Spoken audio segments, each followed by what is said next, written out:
500,000 pesos danyo sa delivery truck nga misilaob sa Cebu South Coastal Road sa Barangay San Roque sa Dakbayan sa Talisay. Si Brigada Alan Tangkawan, i-brigada mo!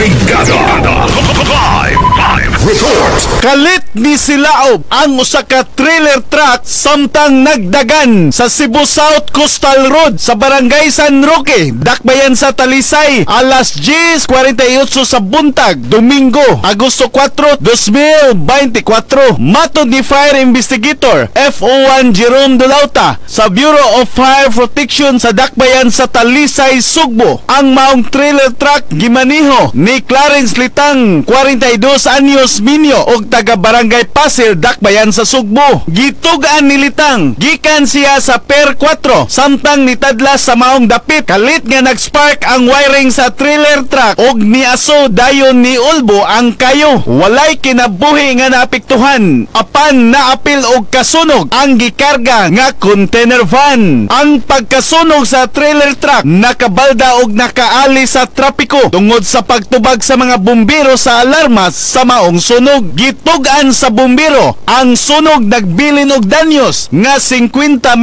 ka pesos. Samtang nagpadayon ang ilang investigasyon ug sutaon sab kung unsay sulod sa container van. In the heart of changing lives, ako si Brigada Alan Tangkawan sa 90.7 Brigada News FM Cebu, the Music and News Authority. Larga Brigada